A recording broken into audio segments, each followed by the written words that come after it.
membahas tentang sirah Nabi sallallahu alaihi wasallam secara ringkas dari mulai kelahirannya sampai hijrahnya sampai wafatnya. Tentu kalau dijelaskan secara rinci tidak akan selesai,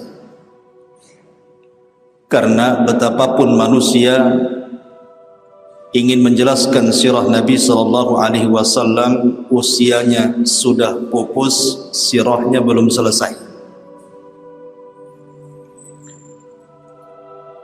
Tetapi kita akan ambil poin-poin terpenting, mengingat bulan Rabiul Awal ini bulan bersejarah. Memang tidak ada ibadah khusus yang diperintahkan Allah di bulan Rabiul Awal, berbeda dengan Ashhurul Hurum yang difirmankan Allah dalam At-Taubah 36, Dzulqa'dah, Dzulhijjah, Muharram dan bulan Rajab. Di situ ada ibadah-ibadah khusus. Tetapi bulan Rabiul Awal itu tidak ada ibadah khusus. Meskipun tidak ada ibadah khusus di bulan Rabiul Awal, tetapi bulan ini bulan bersejarah. Ada 4 sejarah yang terulang di bulan Rabiul Awal. Semua sejarah besar. Pertama, lahirnya Nabi sallallahu alaihi wasallam. Yang kedua, hijrahnya Nabi sallallahu alaihi wasallam. Dan yang ketiga, wafatnya Nabi sallallahu alaihi wasallam. Dan yang keempat, diperselisihkan diangkatnya beliau menjadi nabi dan rasul. Ma'asyiral muslimin yang dimuliakan Allah Subhanahu wa taala, saya minta antum sabar, nanti mungkin agak lama sedikit ya malam ini karena sejarah Nabi cukup panjang, tetapi saya akan ringkas seringkas-ringkasnya. Di dalam Al-Quranul Karim ada 2 surat yang sangat pendek yang antum semua hafal. Pertama suratul Fil, dan yang kedua surah Quraisy. Yakin antum hafal surat ini karena paling pendek. Di dalam suratul Fil, Allah Subhanahu wa taala menggambarkan bagaimana Allah Subhanahu wa taala menghancurkan tentara Abrahatul Asram yang hendak menggempur Ka'bah. Dan Allah Subhanahu wa taala jadikan mereka ka'asfin ma'kul, seperti daun yang dimakan ulat. Tidak ada yang tersisa dari pasukan Abraha kecuali dibinasakan.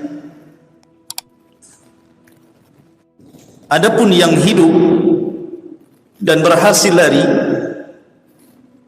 mereka dikehendaki Allah untuk menceritakan kisah itu, tetapi juga berakhir dengan kebinasaan. Lalu apa tujuan Allah Subhanahu wa taala menghancurkan Abrahatul Asram di sebuah lembah yang disebut dengan Wadin Muhassir? Wad artinya lembah, Muhassir itu pengepungan, lembah pengepungan. Tujuan Allah Subhanahu wa taala menghancurkan Abrahatul Asram, tujuannya adalah li'ila fi Quraisy, ila fihim rihlatash syita'i was-sayf. Tujuannya untuk ilaf.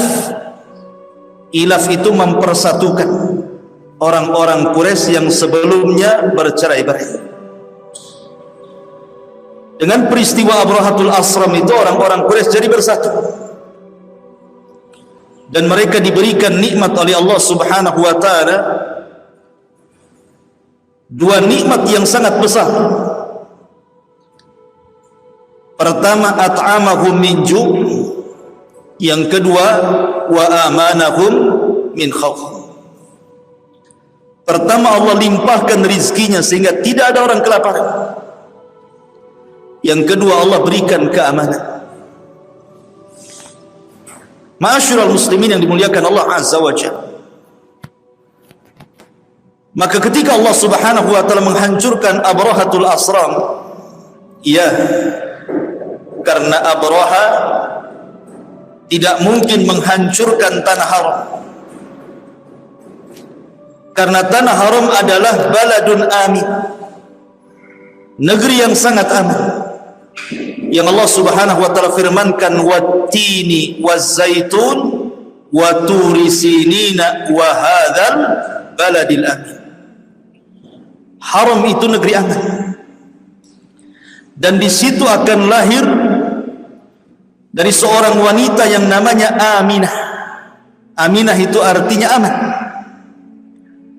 Seorang nabi, penutup para nabi dan rasul, yang membawa keamanan bukan hanya bagi penduduk Mekah, tetapi bagi seluruh manusia.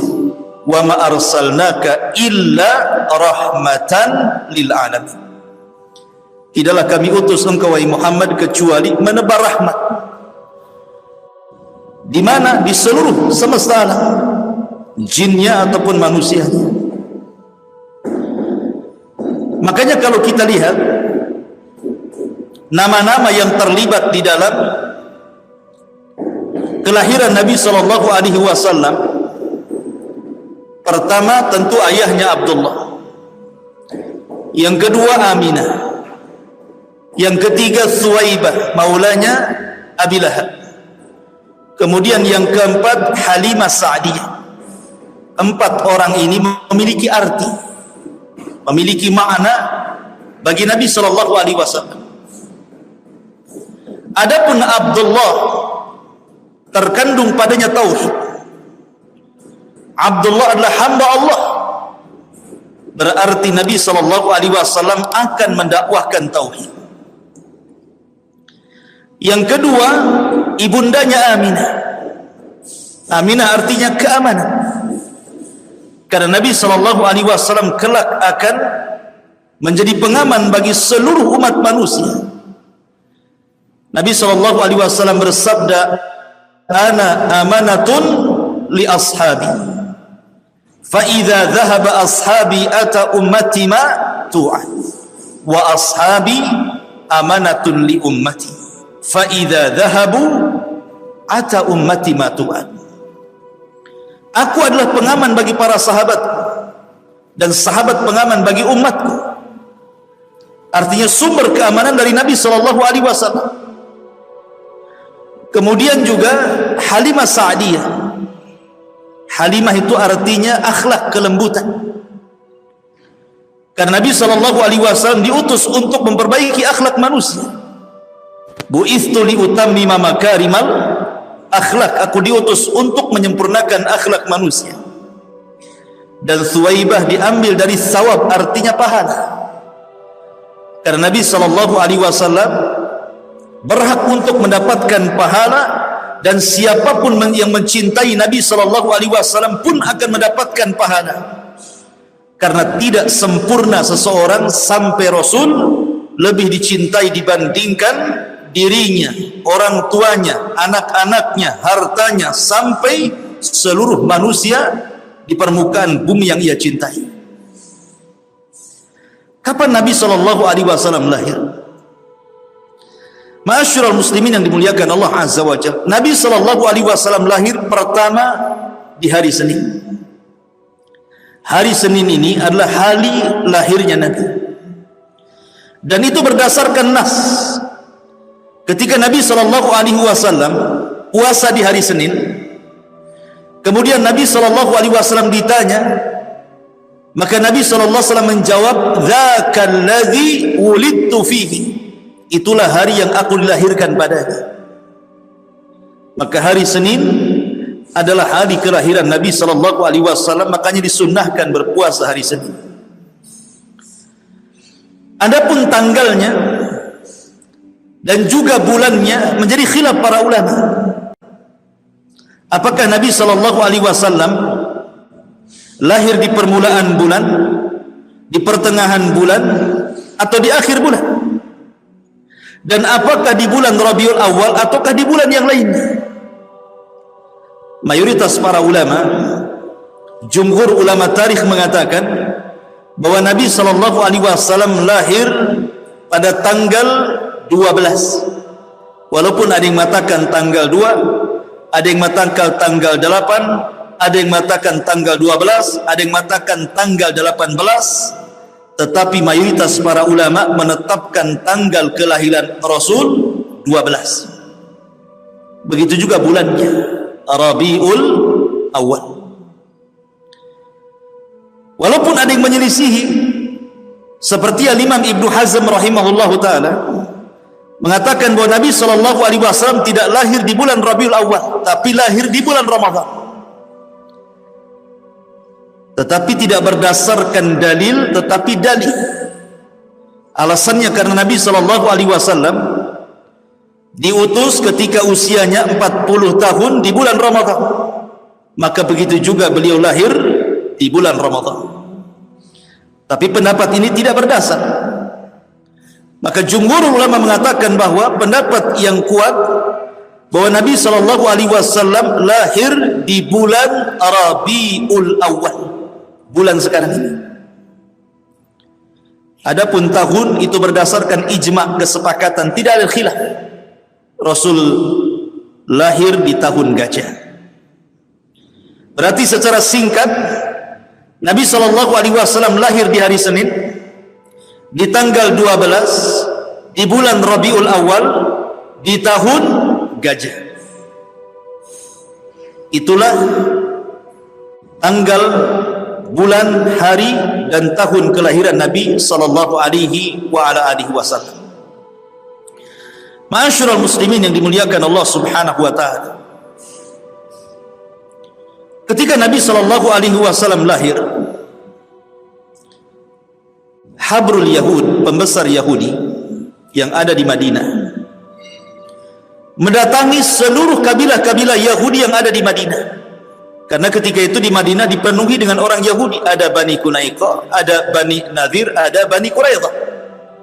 Dikumpulkan malam itu. Kemudian habrul Yahud, pembesar Yahudi mengatakan, afikum maulud, apakah ada di antara kalian yang melahirkan seorang bayi?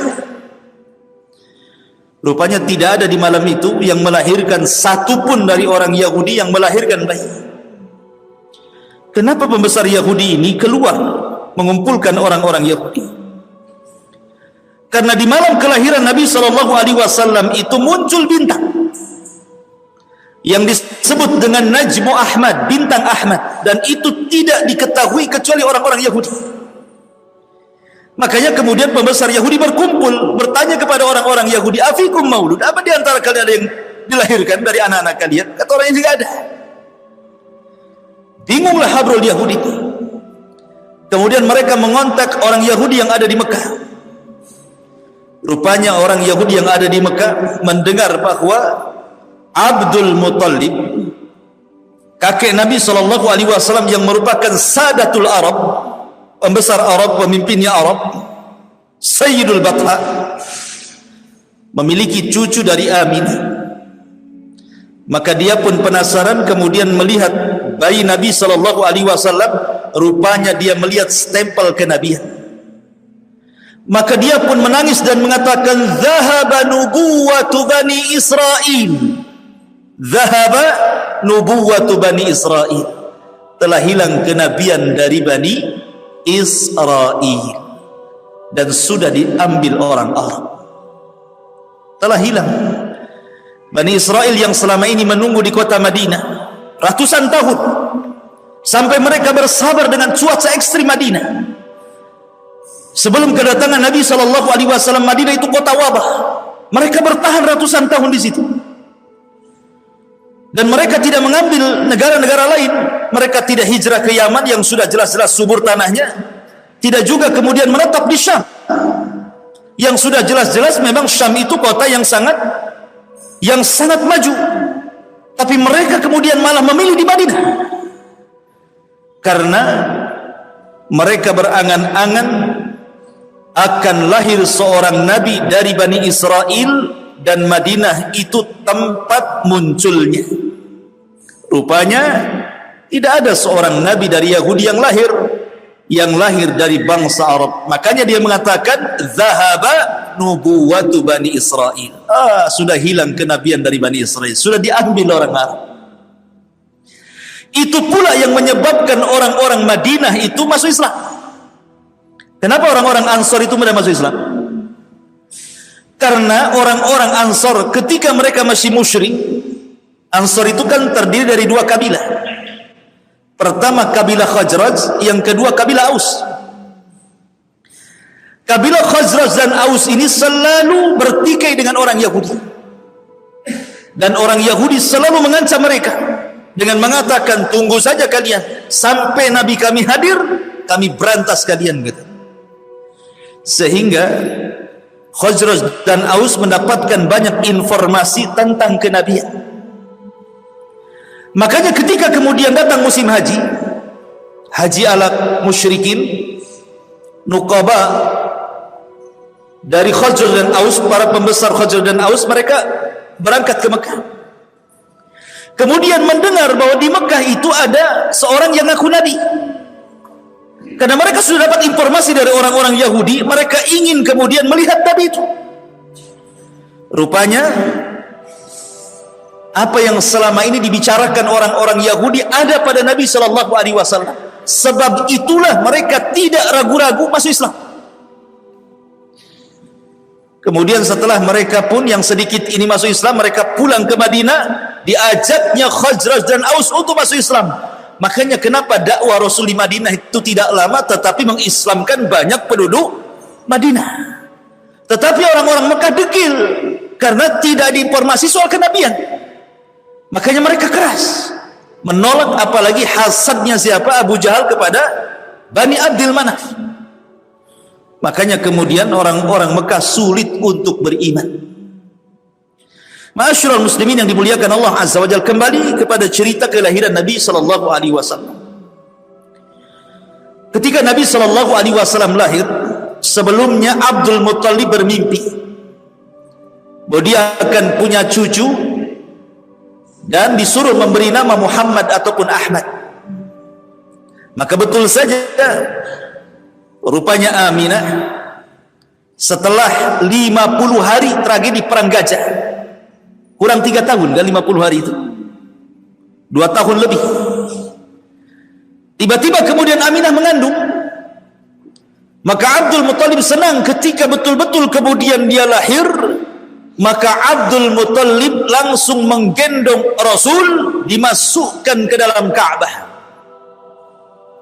Jadi Rasul itu awal maulud yang adkhala Abdul Muttalib al-Ka'bah.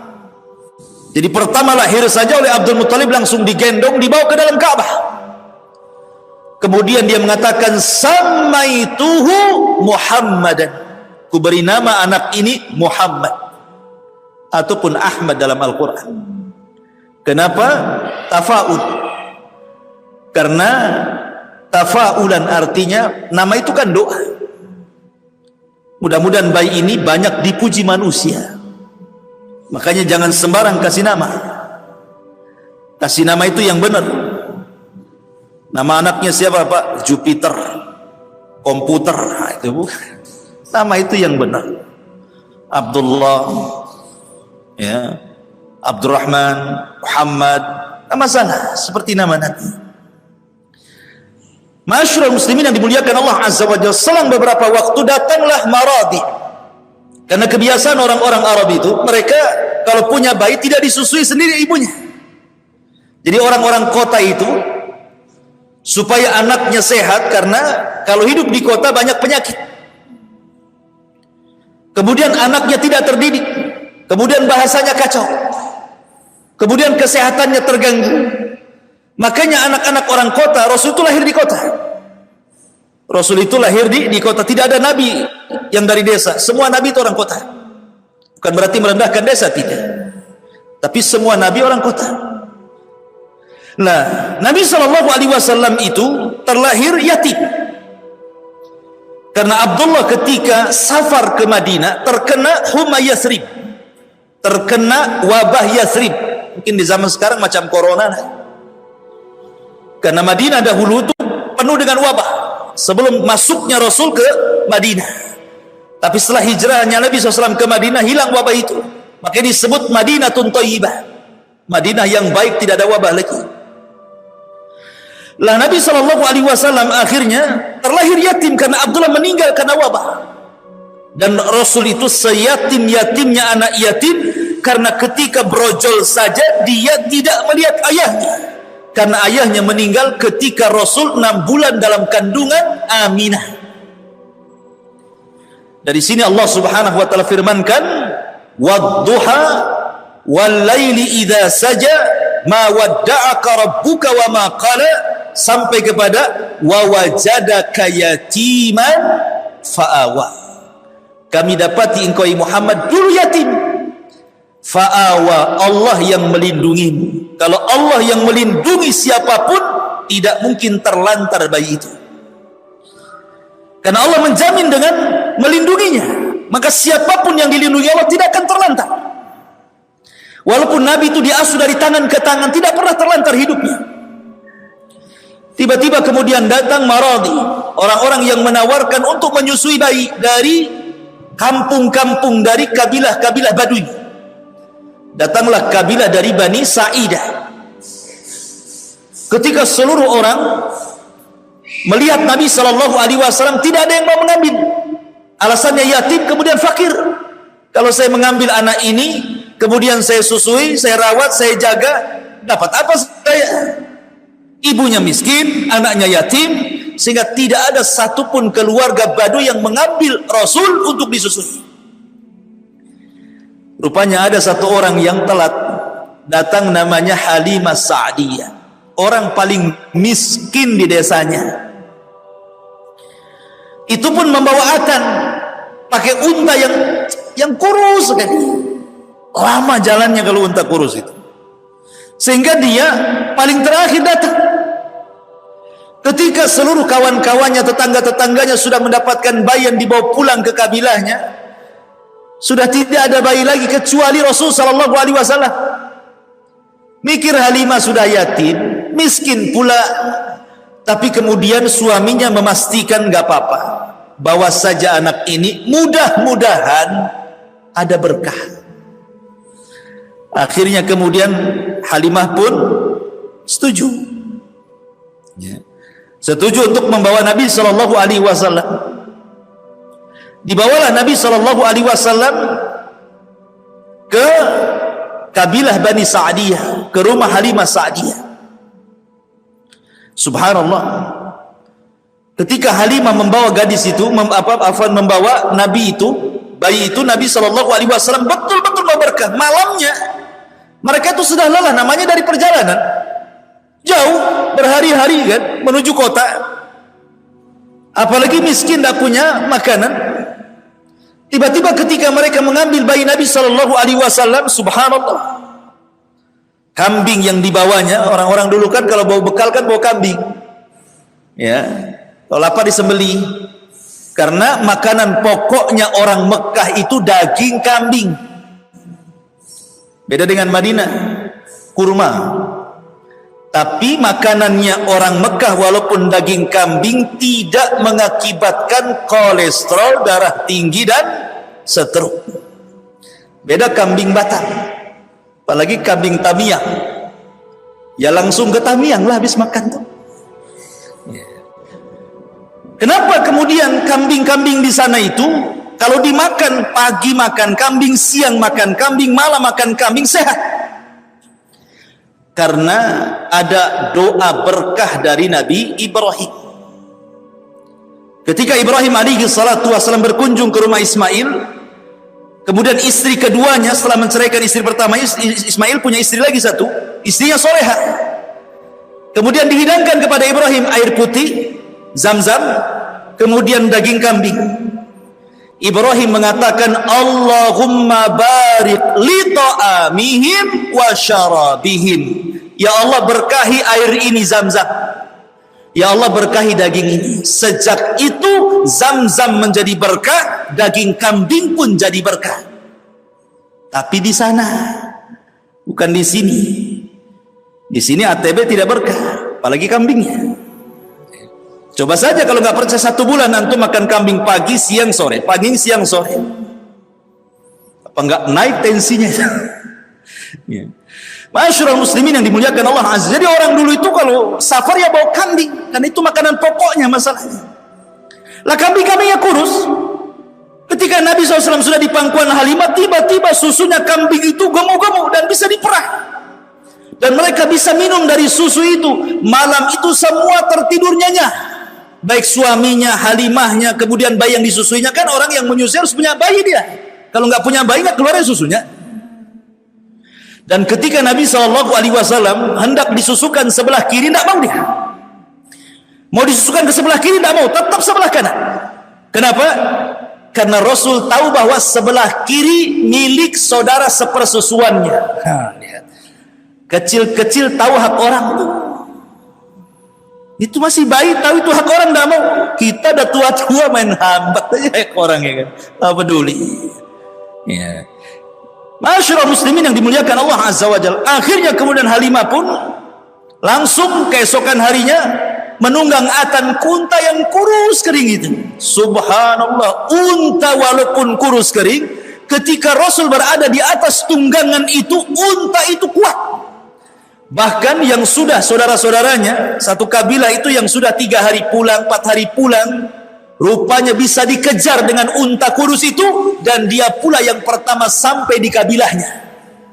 Nah, itu berkah pertama itu yang dirasakan siapa? Halimah Sa'diyah yang membawa Nabi SAW. Dan Nabi itu saat kelahiran senang orang, termasuk Abu Lahab. Abu Lahab itu senang sekali dengan kelahiran Rasul. Saking senangnya dengan Rasul, maka Suwaibah dimerdekakan dia budaknya itu. Lah Suwaibah ini pun termasuk yang menyusui Nabi setelah Aminah, Suwaibah, kemudian Halimah. Jadi 3 wanita yang pernah menyusui Nabi. Ibunya sendiri Aminah, kemudian budaknya Abu Lahab, Suwaibah yang dimerdekakan, kemudian yang terakhir Halimah Sa'diyah. Dibawa ke Bani Sa'diyah. Setelah 2 tahun, kan menyusui cuma 2 tahun. Tidak lewat dari 2 tahun kan. Dalam Al-Quran kan kamilah ini cuma 2 tahun sempurna. Kemudian setelah itu dibalikan kepada Aminah, karena Aminah takutnya namanya 2 tahun sudah selesai menyusui, takut dicari-cari ibundanya.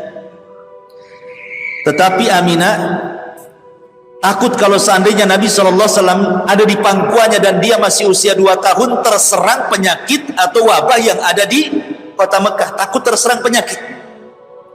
Maka dikembalikan lagi sama Halimah Sa'diyah, sudahlah rawat lagi aja lah.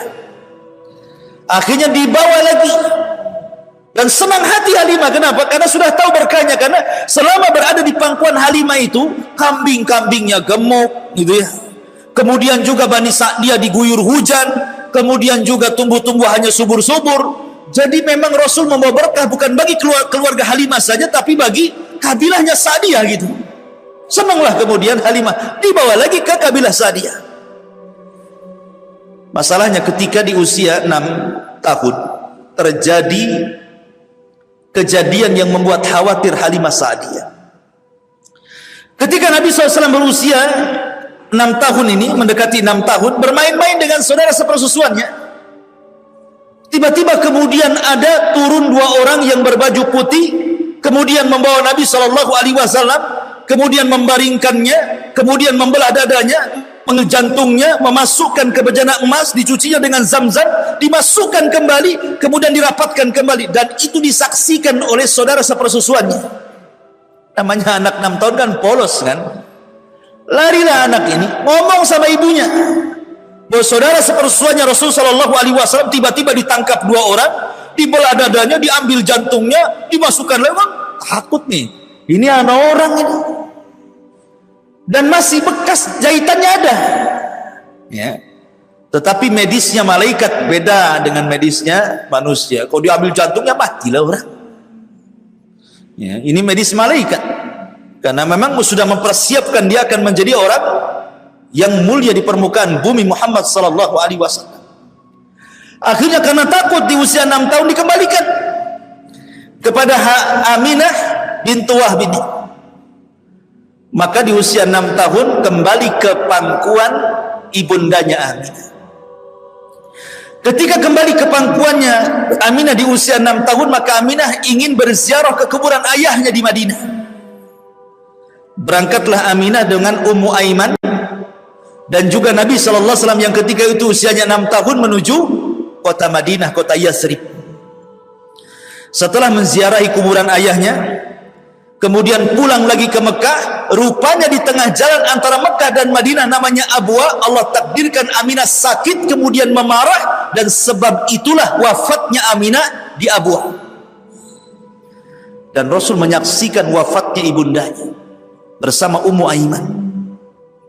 Dan Ummu Aiman ini adalah pembantunya Aminah dan termasuk orang yang merawat Nabi SAW. Makanya ketika Rasul meninggal, Ummu Aiman masih hidup, sudah tua. Abu Bakar Siddiq radhiyallahu anhu dan juga Umar datang menemui Ummu Aiman karena Rasul selalu menziarahi Ummu Aiman. Ketika itu Ummu Aiman melihat Abu Bakar Siddiq dan Umar langsung menangis. Kemudian Abu Bakar mengatakan, jangan menangis wahai Ummu Aiman, sesungguhnya Rasul meninggal itu selalu sudah lebih baik bagi dia, karena pilihan di sisi Allah jauh lebih baik daripada dia tinggal di dunia. Kata Ummu Aiman, bukan itu yang kutangisi, bukan kematian Nabi, tetapi kutangisi karena dengan kematian terputuslah wahyu Allah subhanahu wa ta'ala. Itu yang kutangisi. Jadi ketika Aminah meninggal, Rasul dibawa oleh Ummu Aiman, kemudian diserahkan kepada Abdul Muttalib. Abdul Muttalib kemudian diasuh cuma sampai 2 tahun saja, karena Abdul Muttalib pun kemudian meninggal. Berarti Nabi di usia 88 tahun sudah ditinggal, meninggal ibunya. Kemudian kakeknya akhirnya di usia 8 tahun diasuh oleh pamannya Abu Talib. Abu Talib. Kenapa Abu Talib bukan paman Rasul banyak? Karena Abu Talib dengan ayah Nabi itu satu ibu satu bapak, sekandung. Adapun paman-paman yang lainnya, mereka lain ibu tapi satu bapak. Karena Abdul Muttalib itu istrinya banyak. Tirulah seperti Abdul Muttalib, istrinya banyak. Ya.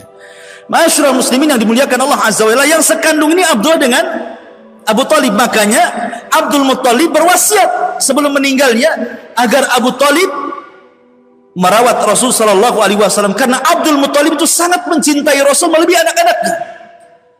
Ketika di pangkuan dia saja tidak ada orang yang berani meletakkan di tikar, mungkin singgasananya lah, karena zaman itu kan pakai tikar gitu ya, karena pembesar-pembesar duduk di tikar.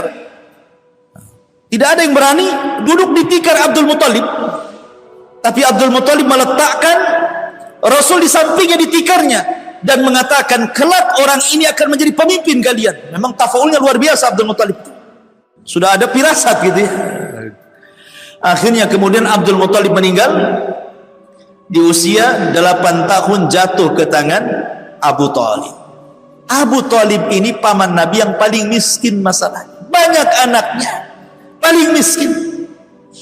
Tetapi walaupun demikian Abu Talib paling sayang dengan Nabi dari seluruh anak-anaknya. Subhanallah. Itulah jaminan Allah subhanahu wa ta'ala, wa wajadaka yatiman fa'awah. Allah dapati engkau yatim dan Allah akan menjagamu. Dan kalau siapapun yang dijaga Allah, tidak mungkin Allah sia-siakan. Maka Rasul tetap mendapatkan kasih sayang sejak dari ibundanya, kemudian ibu susuannya, sampai kepada kakeknya, sampai kepada pamannya. Abu Talib sudah bukan orang lain, anak seperti anak kandung. Luar biasa sayangnya Abu Talib kepada Nabi SAW. Maka Rasul akhirnya hidup di rumah Abu Talib sampai menikah. Luar biasa, sampai menikah di rumah Abu Talib.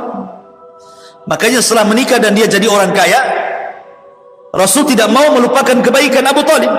Diambillah salah satu anak Abu Talib untuk ikut di rumahnya, namanya Ali bin Abi Talib, jadi anak angkat Nabi. Satu rumah dengan Rasul, Khadijah, Ali dan Zaid budaknya, sebagai balasan kebaikan. merawat anaknya Abu Thalib. Ma'asyiral muslimin yang dimuliakan, tumbuhlah Nabi SAW umur 9 tahun, 10 tahun, 11, 12 tahun. Sudah 4 tahun Nabi SAW berada di rumah Abu Thalib. Di sini Abu Thalib, kebiasaan orang-orang Mekah ingin melakukan safar.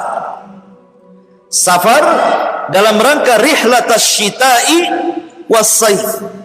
Syita ke Yaman, saif ke Syam. Jadi di musim dingin ke Yaman, di musim panas ke Syam, karena Yaman dekat. Makanya kalau musim dingin jauh-jauh kan bahaya. Ya, kalau musim panas kan tidak masalah, ke Syam jauh-jauh pun, berbulan-bulan di Syam.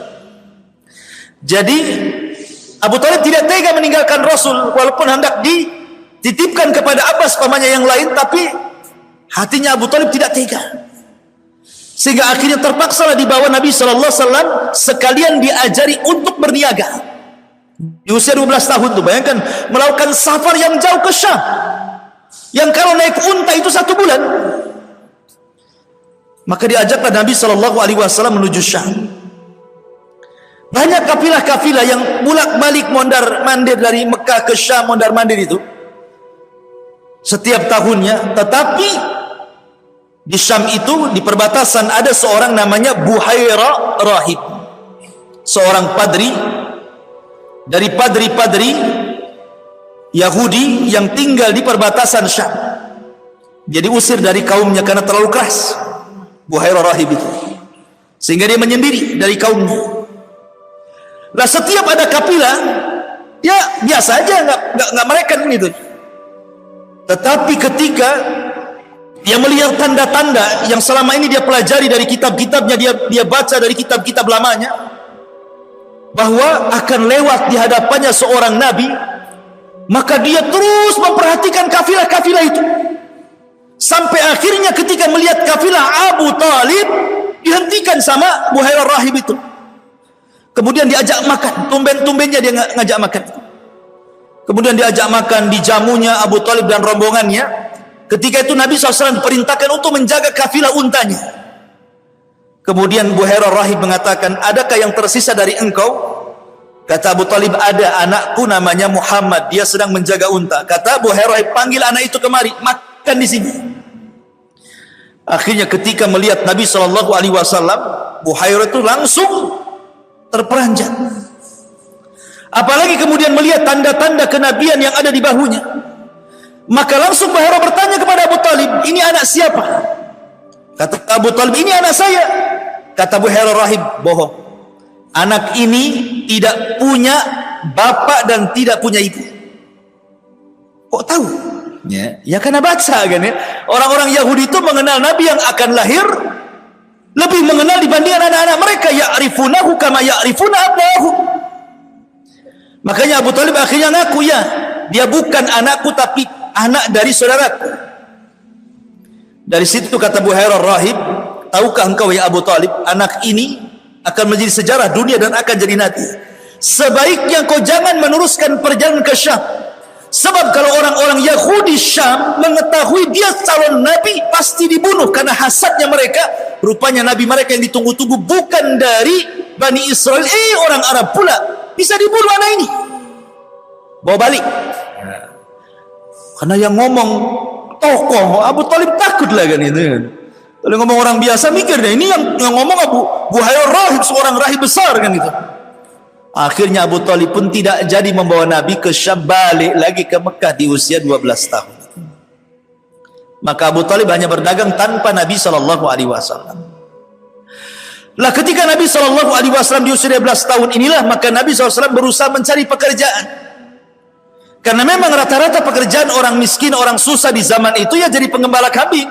Cari orang kaya yang banyak kambingnya, kemudian dirawat kambingnya, kemudian ngambil upah dari hasil rawatannya. Kayak di kampung lah ya, pamannya antum punya sapi, dirawatkan ke orang, nanti kalau anak lahir 2, nanti yang satu untuk kita yang punya sapi, yang satu untuk yang merawatnya, kan begitu. Di kampung-kampung kan begitu biasanya, bagi hasil ya. Maka Nabi SAW bekerja kepada para orang-orang kaya yang banyak kambingnya. Makanya Nabi mengatakan, ma min nabi illa wara'al ghanam. Tidak ada satupun Nabi kecuali penggembala kambing. Pernah menjadi penggembala kambing. Lah ketika Nabi menjadi penggembala kambing, inilah masyhur akhlak Nabi. Mulai terkenal akhlak Nabi sejak Rasul menjadi penggembala kambing. Dikenal kejujurannya, dikenal amanahnya, dikenal akhlaknya. Karena di usia remaja, seusia Nabi SAW itu, kalau di zaman jahiliyah, mereka terbiasa minum khamar, terbiasa main perempuan, terbiasa maksiat kepada Allah Azza wa Jal, terbiasa ngomong ucapannya kotor-kotor gitu ya. Tapi Nabi SAW tidak pernah mendekati sebagaimana gaya hidup anak-anak remaja di zaman itu. Rasul tidak pernah memegang botol khamr, Rasul tidak pernah mencaci maki, Rasul tidak pernah mengeluarkan kata kotor, Rasul tidak pernah berzina, Rasul tidak pernah maksiat gitu ya. Dia hanya sibuk dengan kambingnya. Maka mulailah terkenal akhlaknya Rasul di saat itu. Ketambah-tambah ketika musim kawin, musim menikah gitu kan. Kan banyak acara-acara walimah di mana-mana, walimatul arus itu. Ya kayak kita juga lah, walimatul arus itu kan kalau zaman dulu ya pakai organ tunggal, kalau nggak nyewa organ tunggal nggak sah kayaknya. Harus nyewa organ tunggal dulu ya. Harus ada minumannya, malamnya judi gitu ya. Kalau orang-orang dulu itu. Maka Rasul Shallallahu Alaihi Wasallam diajak kawannya, ayo kita datanglah ke walimah. Rasul tidak mau. Kalau begitu maka kalau engkau tidak mau pergi bersama kami Muhammad, ya sudah, kami titipkan kambing-kambing kami. Maka sejak itulah Rasul jadi penitipan kambing. Ya. Jadi kambing-kambingnya kalau ada acara itu dititipkan kepada Rasul. Subhanallah, tidak ada satupun kambing hilang, tidak ada satupun kambing yang dimakan serigala, tidak ada satupun kambing yang sakit. Sejak itu dikenal amanahnya. Akhirnya bukan hanya kambing saja dititipkan. Mulailah kemudian orang-orang Quraisy menitipkan barang. Kalau mereka safar, menitipkan uang kepada Rasul. Karena dikenal amanahnya. Maka sejak itu Rasul dikenal di halayak orang umum Sadiqul Amin. Orangnya sadik, jujur, lagi amanah. Terkenal di akhlaknya itu. Tidak pernah maksiat, tidak pernah minum khamr, tidak pernah mengucapkan kata-kata kotor. Pokoknya akhlaknya luar biasa dan dipuji oleh orang-orang Quraisy itu tentang akhlaknya Nabi SAW. Makanya kenapa Abu Lahab itu suka dengan Nabi? Sampai-sampai kemudian dua putranya disuruh menikah dengan dua putri Nabi sebelum diangkat jadi Nabi. Ya, tapi setelah diangkat jadi Nabi jadi musuhnya pula kan gitu ya. Disuruh ceraikan Utbah dan Utaibah, menceraikan Ruqayyah dan Ummu Kulsum untuk menyakiti hati Nabi. Ma'asyiral muslimin yang dimuliakan Allah Subhanahu wa taala. Maka ketika Nabi SAW sudah dewasa, di usia 14 tahun, Nabi itu mengikuti satu peperangan yang disebut dengan Perang Fijar. Ada namanya Perang Fijar yang mengatakan di usia 15 tahun terjadi Perang Fijar. Perang Fijar ini diambil dari Fijar itu karena fujur. Fujur itu artinya fajir, kejahatan. Fa'alhamaha fujuraha wa taqwaha. Allah mengilhamkan yang jahat dan yang takwa gitu. Disebut perang Fijar dari fujur. Kenapa disebut fujur, kejahatan? Karena ketika itu kabilah Qais ibn Ailan menyerang kabilah Quraisy dan Kinanah di bulan-bulan haram dan di tanah haram. Marah orang Quraisy. Karena bagi mereka bulan hurum, Dzulqa'dah, Dzulhijjah, Muharram, Rajab itu bulan mulia, tidak boleh ada perang. Apalagi di tanah haram. Tiba-tiba Bani kabilah Qais bin Ailan menyerang pula Bani Kinanah di tanah haram, di bulan haram. Bangkit orang-orang Quraisy. Perang, lama perangnya sampai 4 tahun. Ya kan? Sampai 4 tahun, bayangkan, sampai usia Nabi SAW mendekati 20 tahun itu. 19 tahun. Perang Fijar itu Nabi ikut serta itu, membela orang-orang Quraisy dengan menyediakan senjata. Ya. Artinya bahwa Nabi SAW sudah dididik oleh Allah Subhanahu wa taala untuk menjadi pahlawan perang. Ya, jadi sejak muda itu sudah disiapkan bahwa dia kelak jadi Nabi akan perang juga kan gitu ya. Makanya sudah disiapkan oleh Allah Azza wa Jalla, ada perang Fijar namanya. Lah, setelah kemudian perang Fijar ini, selang beberapa waktu setelahnya bersusul ada tragedi namanya Hilful Fudul namanya. Apa Hilful Fudul itu? Hilful Fudul itu artinya, hilf itu sumpah. Fudul itu artinya melampaui kewenangan, itu disebut fudul. Kalau orang banyak ucapan, banyak ngomong itu namanya fudulul kalam, banyak ngomong. Tetapi yang dimaksud mencampuri kewenangan orang, karena ketika itu ada orang yang dizalimi. Sebenarnya bukan urusan kabilah Quraisy, bukan. Tapi karena ingin menolong orang yang dizalimi, akhirnya masuk ke masalah itu. Karena ada seorang laki-laki dari Zabidi Yaman, kabilah Zabid namanya, itu hendak mengirim barang dagangan kepada seorang laki-laki namanya Al-As ibn Wail As-Sahmi. Al-As ibn Wail As-Sahmi, dia mesen barang kepada seorang laki-laki dari Yaman namanya Zabidi. Sudah dikirim barangnya, nggak mau bayar. Kurang ajar nggak? Ya. Jadi sudah diambil barangnya, nggak mau bayar. Akhirnya laki-laki dari Yaman Arab ini, dari Zabid ini, pergi ke Mekah. Kemudian berdoa di hadapan Ka'bah. Lah di sekitarnya ada pembesar-pembesar Quraisy. Maka ketika mendengar doanya, karena dia merasa dizalimi, bangkitlah tokoh-tokoh Quraisy membela anak muda ini dari kabilahnya Al-As ibn Wail As-Sahmi itu. Maka mereka pun sepakat kompak untuk membela orang ini. Makanya disebut hilful fudul namanya. Hilaf itu sumpah untuk menolong, fudul itu seolah-olah keluar dari wewenangnya, karena sudah, kenapa ikut campur? Karena ini orang yang dizalimi harus tolong. Akhirnya kemudian mereka sepakat, termasuk Rasul ikut dalam hilful fudul. Makanya Rasul ketika diangkat jadi Nabi dan Rasul, kalau seandainya terulang hilful fudul, aku akan terlibat di situ. Karena itu sumpah setia untuk menolong orang yang dizalimi. Unsur akhaka zaliman aw madluman, kata Rasul. Tolong saudaramu yang zalim, artinya cegah kezalimannya, dan orang yang dizalimi tolong mereka. Terjadi hilful fudul. Ma'asyiral muslimin yang dimuliakan Allah Azza wa Jalla, baru setelah terjadi hilful fudul, Nabi SAW ketika di usia 20 tahunan, akhlaknya itu sudah luar biasa, itu kedengar kemana-mana. Didengarlah oleh seorang wanita yang sangat suci, yang gelarnya disebut Tahirah, wanita suci. Kenapa disebut wanita suci? Karena walaupun Islam belum ada, tapi wanita ini sudah menutup aurat, suka pakai hijab, namanya Khadijah bintu Khuwailid. Mendengar ada anak muda, akhlaknya bagus, dipuji orang Quraisy, kata Khadijah, ini bagus juga ini untuk diajak kerjasama. Karena selama ini, Khadijah ini seorang janda, pernah menikahi dua laki-laki, dan cerai dua-duanya dan punya anak. Ya. Dan banyak para pembesar Quraisy ingin melamar Khadijah, tapi ditolaknya. Karena Khadijah itu orang kaya, kaya sekali. Seandainya seluruh orang-orang kaya laki-laki Mekah dibandingkan kekayaan Khadijah, itu kekayaan Khadijah jauh lebih besar dibandingkan kekayaan mereka. Saking kayanya. Makanya kaedah antum ingin kaya itu mudah, cari janda kaya. Seperti Khadijah. Cepat kaya itu. Tidak perlu antum keluar modal. Ya, paling cepat tuh, bisnis paling cepat tuh nikahi janda kaya. Masyarul muslimin yang dimuliakan Allah Azza wa Jalla.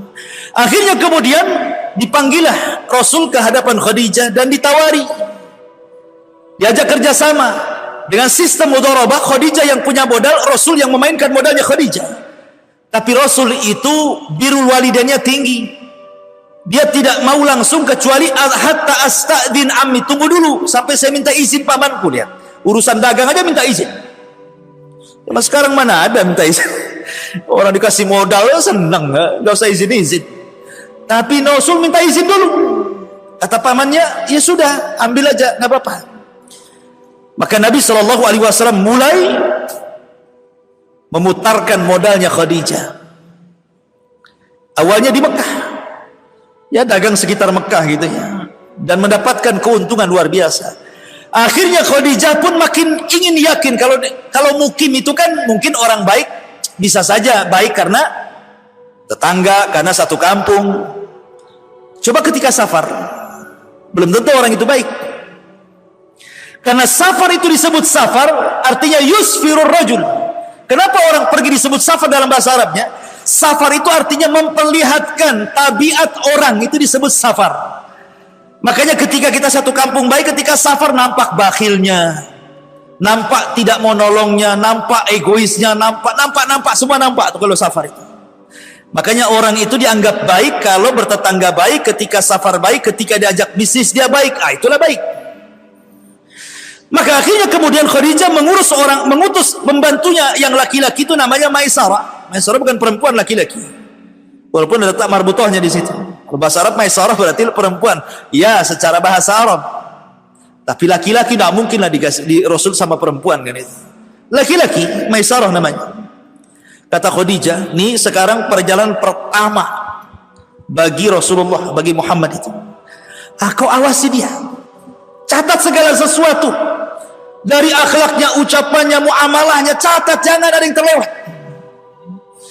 Maisarah pun berangkat bersama Rasul, membawa dagangan besar dari Khadijah, kemudian berangkat ke Syam, dicatat semua apa tingkah laku Rasul, kemudian pulang dari Syam, disetorkan. Masya Allah, Maisarah memuji Rasul sejak awal sampai akhir. Bahkan keajaiban-keajaiban di tengah jalan yang awan menaungi dirinya sepanjang jalan selama bersama Muhammad, yang batu dan pohon mengucapkan salam, macam-macam lah. Maka dari situlah Khadijah mulai tertarik dengan Rasulullah. Maka ketika Nabi SAW sudah beberapa tahun bekerja dengan Khadijah, Khadijah mulai terpincut ingin menikah dengan Nabi SAW. Maka dia mengutus Nafisah saudaranya, ya Nafisah, cobalah kau tanya itu Muhammad itu, mau enggak dia nikah sama saya? Karena enak kalau ditaksir janda kaya. Ini enggak kita yang ngejar-ngejar janda, jandanya tak ngejar kita. Akhirnya kemudian kata Nafisah, wahai Muhammad, tidakkah kau menikah? Kau kan sudah usia 25 tahun, sudah dewasa, menikahlah. Karena orang Arab itu kan biasa menikah muda masalahnya. Makanya perempuan di zaman dulu itu muda-muda. Aisyah saja nikah dengan Rasul kan 6 tahun kan itu ya. Baru digauli 9 tahun. Jadi masih muda-muda. Jadi 25 tahun itu sudah waktunya menikah. Kata Rasul, dengan siapa saya harus menikah? Mau enggak kamu menikah dengan Khadijah? Kata Rasul, mikir dia. Tunggu dulu. Saya minta izin pamanku. Lihat, minta izin terus dia. Dia enggak pernah diputuskan. Ya. Sekarang kalau seandainya antum di posisi Nabi, ketika kemudian antum dikatakan, itu ada janda cantik, kaya raya, wah hartanya banyak, mau nggak kamu nikah? Dia naksir kamu, bukan naksir dia, kamu bukan naksir dia. Saya kira nggak ada izin-izin orang tua itu. Kapan? Ya kan, tahu-tahu pulang udah bawa anak saja kan. Subhanallah ya. Rasul itu birrul walidain. Ya, dia tetap minta izin sama pamannya dia. Setelah pamannya mengetahui, senang pamannya. Akhirnya kemudian pamannya yang melamarkan Rasul kepada Khadijah. Sejak saat itulah maka Nabi SAW menikah dengan wanita suci, wanita kaya raya, wanita yang luar biasa bagi Nabi SAW. Dan Rasul membuktikan di halayak orang-orang Arab jahiliyah bagaimana memuliakan seorang wanita yang ketika itu wanita direndahkan. Khadijah dihormati karena kaya saja. Kalau dia miskin nggak dihormati. Ya. Masyaallah muslimin yang dimuliakan Allah Subhanahu wa taala. Maka resmilah Rasul menikah dengan Khadijah dengan mahar yang luar biasa, dengan menyembelih 10 ekor unta sebagai walimahnya dan membagi-bagi kepada fuqara wal masakin. Walimah antum pakai apa? 1 ekor kambing. 2. Ini 10 unta. Sembelih. Kadang-kadang nasi kotak pula walimah. Masyaallah muslimin yang dimuliakan Allah Subhanahu wa taala. Akhirnya kemudian setelah menikah dengan Khadijah, maka Nabi SAW diserahkan oleh Khadijah. Karena Khadijah kan sudah lama Rasul bekerja sama dia, kan tahu akhlaknya, tahu muamalahnya, tahu kebaikannya. Maka Khadijah 100% yakin dengan Rasul. Ketika sudah menikah saja, dia menyerahkan seluruh kekayaannya, seluruh bisnisnya kepada Nabi SAW. Luar biasa. Anak nggak yakin kalau antum dapat janda kaya diserahkan hartanya, itu nggak yakin. Karena nggak yakin sama antum masalah. Nanti nikah lagi antum. Masyaallah muslimin yang dimuliakan Allah Azza wa Jalla. Artinya bahwa Khadijah yakin betul dengan Nabi, diserahkan semuanya. Murni Khadijah menjadi ibu rumah tangga. Dan subhanallah, Allah karuniakan kepada Rasul banyak anak dari Khadijah. Lahirlah Zainab, lahirlah Ruqayyah, lahirlah Ummu Kulsum, lahirlah Fatimah. Ini perempuan. Semua hidup dan semua menyaksikan mereka menikah. Mereka hidup sampai menikah dan punya anak sebagian mereka. Tapi yang laki-laki disayangkan mati di waktu bayi. Punya anak Qasim laki-laki mati di usia hitungan bulan. Kemudian punya anak lagi Abdullah mati juga di hitungan bulan. Jadi Nabi SAW tidak punya garis keturunan laki-laki. Walaupun ada dari budaknya Maria Kiptia yang diberi nama Ibrahim pun meninggal dunia. Padahal garis keturunan itu dari laki-laki kan. Makanya orang Arab itu melarang wanitanya menikah dengan laki-laki di luar Arab, karena akan merusak nasab. Tapi kalau laki-lakinya suka-suka dia lah, mau nikah sama orang Batam, mau nikah sama orang Garut, sama terserah. Karena nasab ke bapak semua. Ya kan? Tetapi Nabi itu bukan bapak bagi anak-anaknya. Maka Muhammadun aba ahadin mir rijalikum, walakin Rasulullah wa khataman nabiyyin. Rasul itu bukan bapak bagi anak-anaknya saja, tapi Rasul itu bapak bagi seluruh umatnya. Makanya istri Nabi disebut Ummul Mukminin, ibunya orang-orang yang beriman. Berarti Nabi Masyaallah muslimin yang dimuliakan Allah Azza wa Jalla. Setelah kemudian menikah dengan Khadijah dan dia memainkan perannya seorang bisnismen, maka makin kaya, makin kaya, makin kaya. Disitulah Rasulullah SAW akhirnya berjumpa dengan Abu Bakar, berjumpa dengan Utsman, berjumpa dengan Abdurrahman bin Auf, berjumpa dengan para pembisnis hebat, ulung-ulung itu. Karena Rasul juga orang kaya, pembisnis juga, sehingga mereka kadang safar bersama ke Syam, safar ke Yaman. Rasul dikenal bukan hanya orang kaya saja, tapi akhlaknya luar biasa. Jarang orang kaya akhlaknya bagus. Jarang orang kaya orangnya dermawan gitu. Nabi itu luar biasa terkenal akhlak dan juga kekayaannya. Lah ketika Nabi sudah di puncak suksesi loh, kesuksesan dia, di puncak kesuksesannya, di usia ya sekitar 37 tahun. Ya, sebelumnya Rasul juga pernah menyatukan bangsa Arab ketika Ka'bah roboh kan. Ya, kemudian setelah dibenahi, perang nih, orang-orang ribut dengan Hajar Aswad. Siapa yang meletakkan nih Hajar Aswad nih? Kata kabilah ini saya, kata kabilah ini saya. Akhirnya ditengahi. Sebaiknya yang meletakkan batu ini, tunggu siapapun yang datang dari pintu sebelah sana, maka dia yang berhak. Rasul datang dari pintu itu. Ya. Akhirnya Nabi SAW dengan kecerdasannya, sudahlah ambil kain, letakkan batu di tengah kain, kalian pegang satu-satu di ujung-ujung kain, kan sama-sama ngangkat namanya. Disatukan kabilah-kabilah itu. Ya. Dan dulu Masjidil Haram bukan Masjidil Haram namanya. Ya. Dulu juga Masjidil Aqsa bukan Masjidil Aqsa namanya.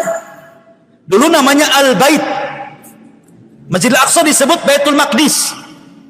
Sejak turun surah Al-Isra itulah, Subhanalladzi asra bi abdihi lailan minal masjidil haram ilal masjidil aqsa.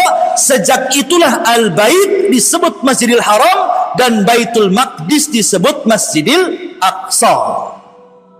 Ya, sejarahnya seperti itu. Nah, Nabi SAW akhirnya karena sudah kaya sekali gitu, tetapi melihat akhlak orang-orang Arab ini bejat masalahnya. Dia tidak tenang hidupnya. Melihat orang-orang masyarakat jahiliyah suka mabuk, suka zina, suka makan bangkai, ya, memutus silaturahim, macam-macam lah kan. Jadi Rasul berpikir gitu ya. Maka Nabi SAW mulai ingin tahanut, ingin menyendiri.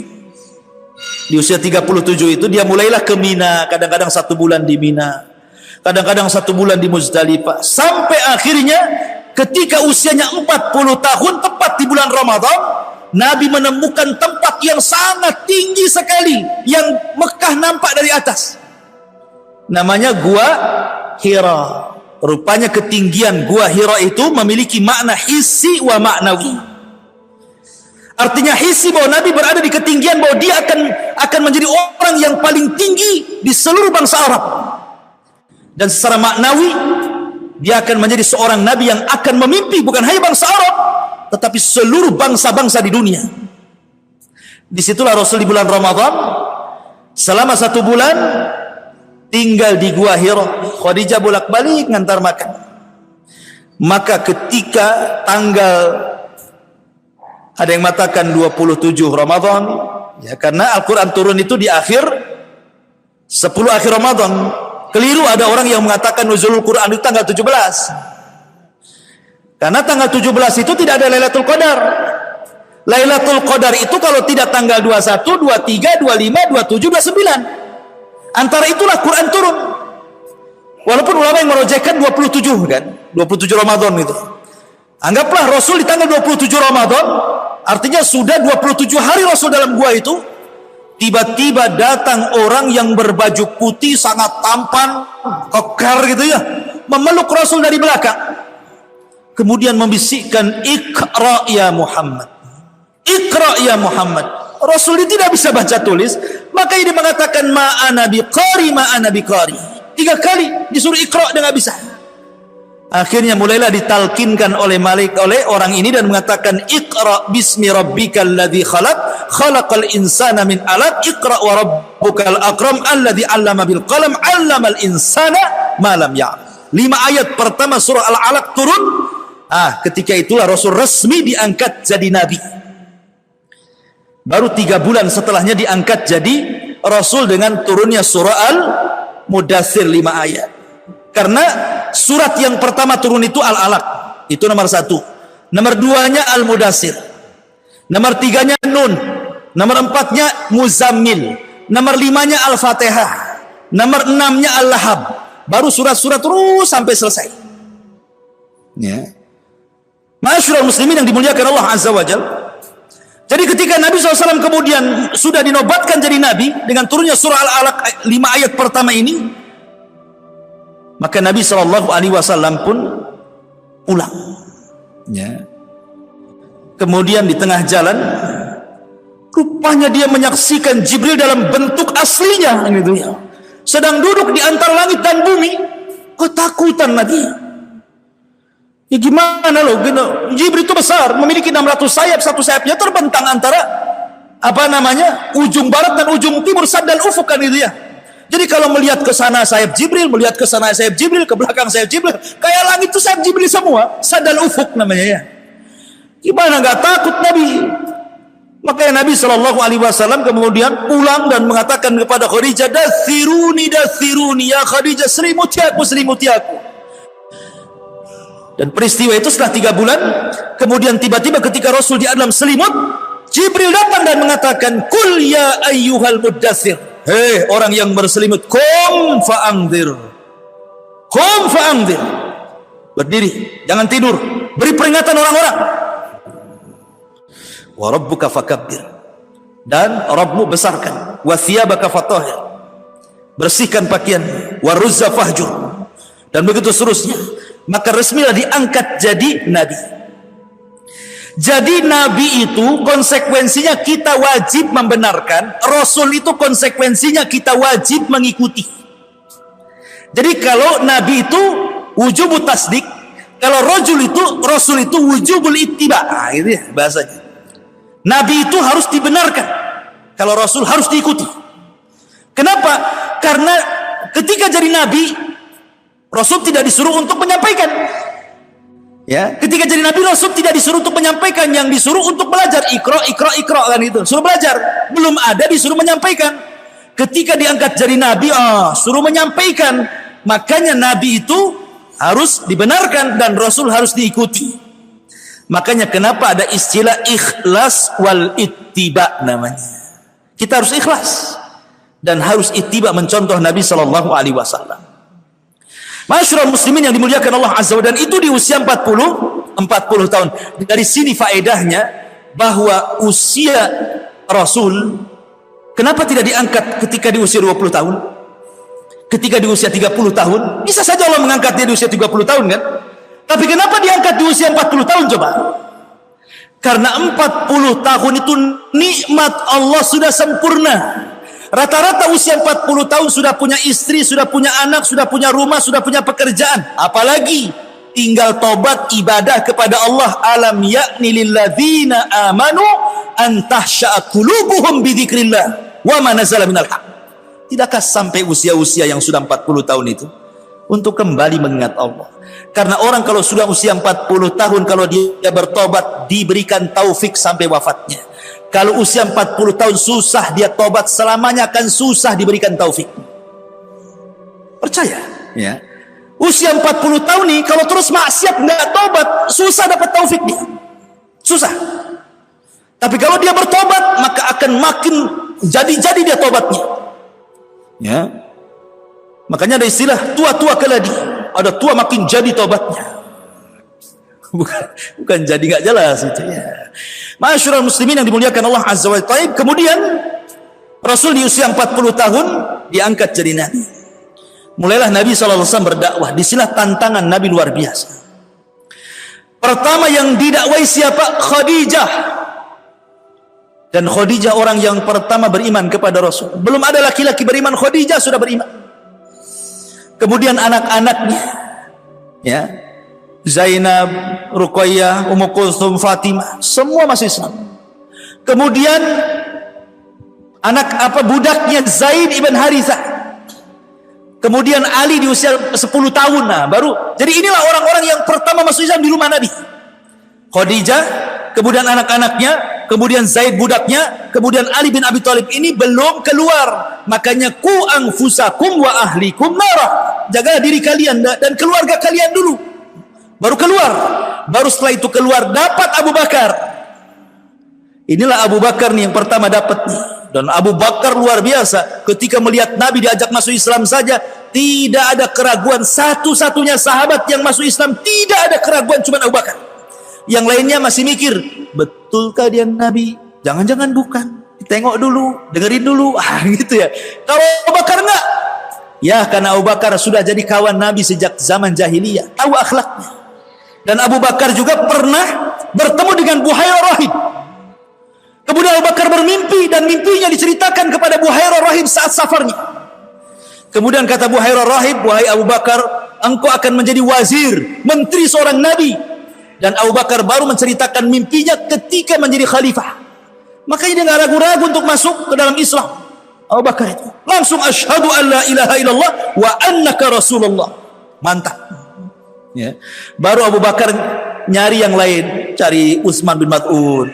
Kata Abu Bakar, masuk Islam. Utsman, masuk Islam. Abdul. Semua 10 sahabat yang dijadikan masuk surga, itu kebanyakannya masuk Islam di tangan Abu Bakar. Mulai Utsman masuk Islam karena Abu Bakar. Talha masuk Islam karena Abu Bakar. Zubair masuk Islam karena Abu Bakar. Abdurrahman bin Auf masuk Islam karena Abu Bakar. Abu bin Jarrah masuk Islam karena Abu Bakar. Luar biasa Abu Bakar itu. Ya. Dia ngajak kawan-kawannya. Dan orang yang diajak Abu Bakar Islam ini bukan orang biasa. Semua orang terpandang, semua orang-orang pilihan, pembisnis, orang-orang kaya. Ya. Luar biasa Abu Bakar, jasanya luar biasa. Makanya Rasul mengatakan, kalau seandainya keimanan Abu Bakar ditaruh di satu neraca, dan seluruh keimanan manusia setelah Rasul ditimbang di neraca satunya, iman Abu Bakar jauh lebih berat dibandingkan iman satu dunia manusia. Selain Nabi maksudnya. Ma'asyiral muslimin yang dimuliakan Allah Azza wa Jalla, maka Rasul terus berdakwah sampai pada waktunya. Ketika Nabi SAW mulai tertekan hidupnya karena istrinya meninggal. Di tahun 9 setelah diangkatnya jadi Nabi. Kemudian disusul pula dalam tahun yang sama, pamannya pula meninggal, Abu Thalib, yang selama ini mendukung dia, membela dia walaupun dia kafir.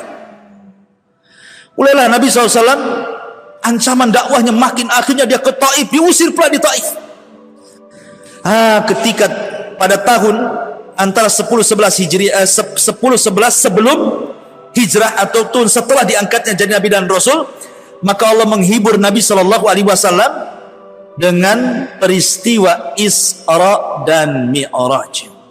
Di tahun ke-10 dimatakan 11 hijrah, setahun sebelum hijrah. Disitulah Nabi SAW disyariatkan sholat. Dan sholat yang pertama di Mekah dilakukan sholat duhur. Adapun di Madinah sholat asar di Masjid Nabawi. Ya, jadi pertama sholat yang dilakukan Rasulullah sholat duhur. Tapi di Masjid Nabawi ketika Rasul sampai saja, ada yang mengatakan sholat Jumat, ada yang mengatakan sholat asar. Ya. Maka Nabi SAW akhirnya diperintahkan sholat kepada umatnya, tapi belum ada perintah sholat berjamaah. Baru setelah Nabi SAW di usia dakwahnya 13 tahun, Allah mengizinkan untuk hijrah. Inilah bagian kedua yang terjadi di bulan Rabiul Awal, hijrah Nabi. 12 hari Rasul safar hijrah. Ketika sampai kota Madinah tepat di hari Senin tanggal 12 bulan Rabiul Awal tahun 13 setelah diangkatnya menjadi Nabi dan Rasul. Jadi hari sama, tanggal sama, bulan sama, tahun yang berbeda. Ya. Tanggalnya sama. Lahirnya Rasul hari Senin, sampainya hijrahnya Rasul hari Senin, wafatnya Rasul juga hari Senin. Kemudian tanggalnya juga sama, 12 Rabiul Awal. Sampainya Rasul juga 12 Rabiul Awal, wafatnya Rasul juga 12 Rabiul Awal. Tahunnya yang berbeda, yang satu tahun gajah, yang satu tahun 13 setelah diangkat jadi Nabi dan Rasul sebelum hijrah, yang satu tahun 11 Hijriyah. Jadi kalau kita globalkan, wafatnya Rasul hari Senin tanggal 12 bulan Rabiul Awal tahun gajah, hijrahnya Rasul sampai di Madinah hari Senin tanggal 12 bulan Rabiul Awal tahun 13 sebelum hijrah setelah diangkatnya jadi Nabi dan Rasul. Wafatnya Rasul hari Senin tanggal 12 bulan Rabiul Awal tahun 11 Hijriyah. Itu harus hafal tuh yang gitu-gitu ya. Ini kalau antum catat sudah hafal, udah banyak angka, banyak nama, banyak tempat. Kalau suruh ulang lagi nggak yakin saya hafalnya.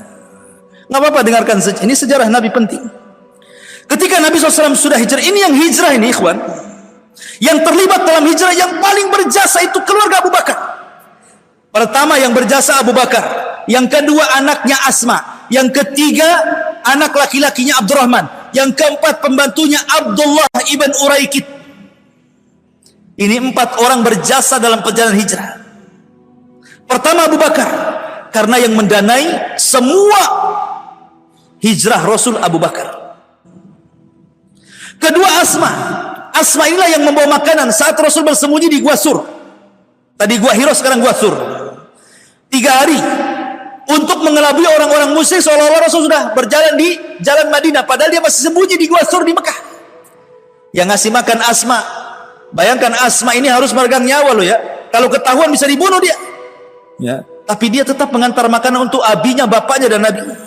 Kemudian Abdurrahman sebagai informan, ngasih informasi gerak-gerik orang-orang yang ada di Mekah ini. Nanti kalau sudah dapat kabar langsung dia sembunyi-sembunyi datang ke gua, ngasih tahu Nabi, ngasih tahu Bakar. Kemudian yang ketiga Abdullah ibn Uraikid, dia pura-pura menjadi pengembala kambing di bawah gua. Nanti kalau ada musuh, dia kasih tanda-tanda, kasih sinyal-sinyal. Ini kan luar biasa. Memang sudah dihitungkan matang-matang kan strategisnya kan. Makanya kenapa Rasul itu ketika hijrah disebut akhtarul hijrah, sebahaya-bahaya hijrah. Kenapa? Karena Nabi kalau sampai ditangkap kemudian dibunuh, selesailah, tidak ada lagi Nabi. Makanya luar biasa, lebih bahaya dibandingkan Ibrahim ketika hijrah dari Irak ke Syam, lebih bahaya Lut ketika hijrah dari Irak ke Palestina, lebih bahaya Rasul dibandingkan hijrahnya Musa dari Mesir ke Palestina. Maka Rasul itu akhtarul hijrah, sebahaya-bahayanya hijrah. Ya. Di perjalanan Nabi SAW banyak peristiwa yang dijelaskan.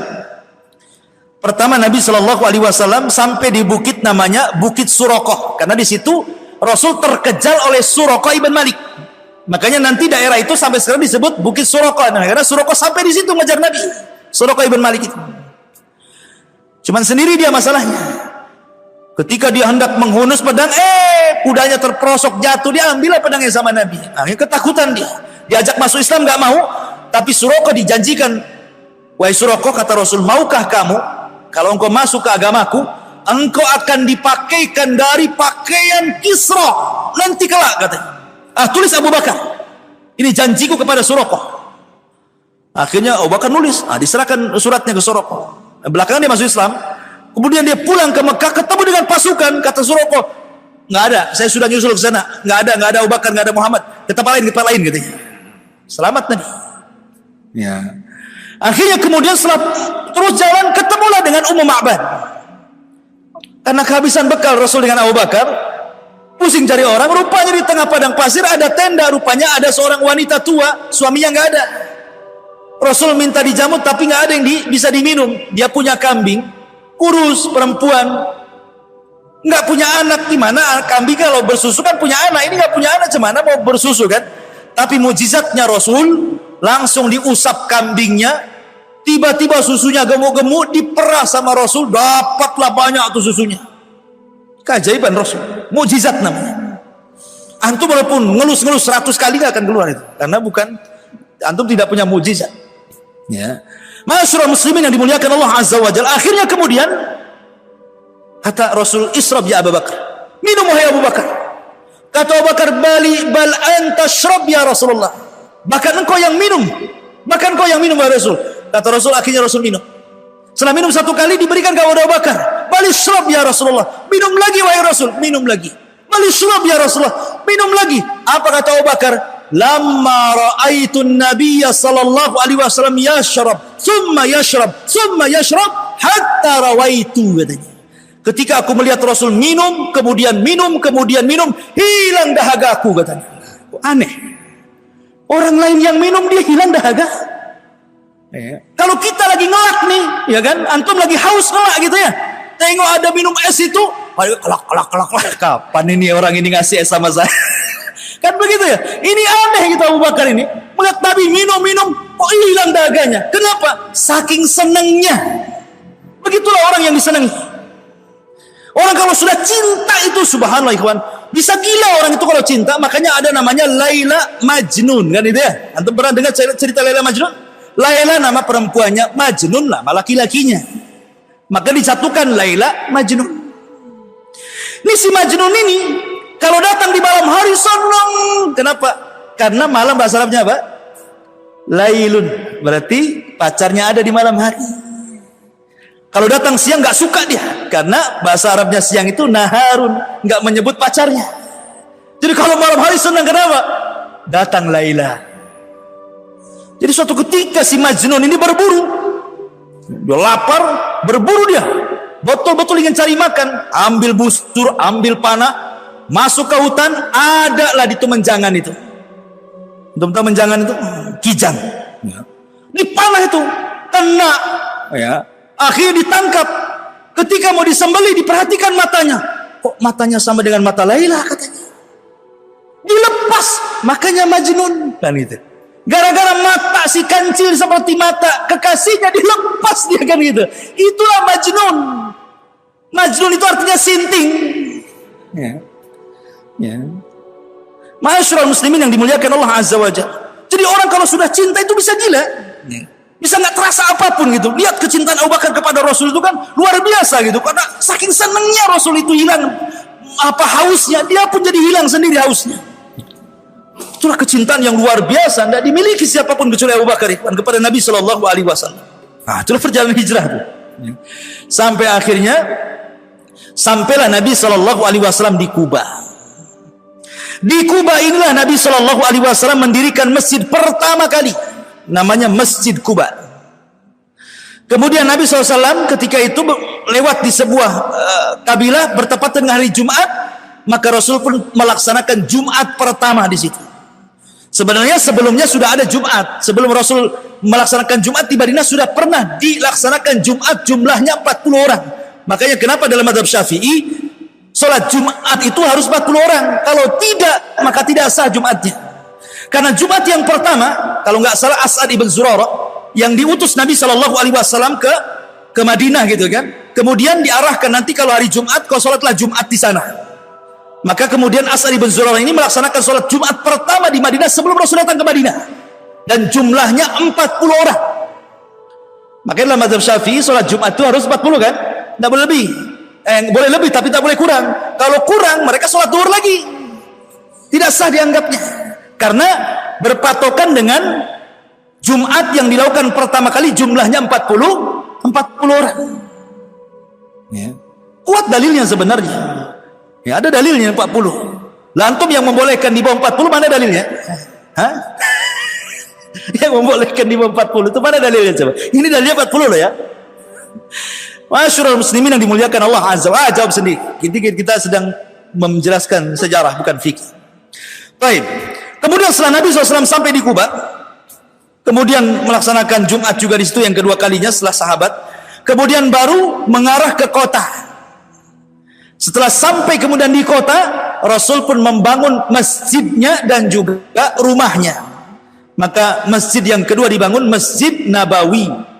Ya, yang pertama Masjidil Haram pahalanya luar biasa. Antum sholat di Masjidil Haram itu sama satu kali sholat di sana 100.000 kali sholat di Muhajirin. Maka gitu ya. Antum sholat sekali saja sholat duhur di sana, berarti sama dengan sholat duhur di Muhajirin ini 100.000 kali sholat duhur di sini. Kan itu. Makanya sayang kadang-kadang saya ini heran orang yang umroh haji diperbanyak jalan-jalan di sana itu. Umroh memang sebentar saja 2 jam selesai kelar umroh itu. Loh kenapa visanya 10 hari gitu kan? Jalan-jalan. Dan nggak mikir sholat satu kali sholat di Masjidil Haram itu sama dengan 100.000 kali sholat kan? Coba kok dia pakai sholat terus berapa banyak tuh parahnya tuh. Di Masjid Nabawi kurang 500 kali sholat, 1.000 kali sholat, afan. Baru di Masjid Al-Aqsa 500. Ini 100.000, yang 1.000, yang 1.500 kan? Makanya Masjidil Haram itu kenapa Rasul sayang dengan tanah haram ketika hijrah saja dia nangis. Sampai mengatakan tidak ada tanah yang lebih baik dari engkau wahai tanah haram. Kalaulah bukan karena kaumku mengusirku, ngapain aku harus pergi dari sini, kata Rasul. Saking cintanya dengan tanah haram. Ya. Masyarakat muslimin yang dimuliakan Allah Azza, intinya bahwa Rasul kemudian membangun masjid. Lah di sana Nabi SAW mulai menggerakkan dakwah di kota Madinah. Terjadi banyak peperangan. Umrah Nabi SAW sampai 4 kali. Kemudian mulai mempersaudarakan Muhajirin dan Ansar. Bla bla bla bla, banyaklah kisahnya. Sampai ketika Nabi SAW di usia 63 tahun tepat di hari Senin tanggal 12 bulan Rabiul Awal tahun 11 Hijriah, maka Nabi SAW meninggal dunia.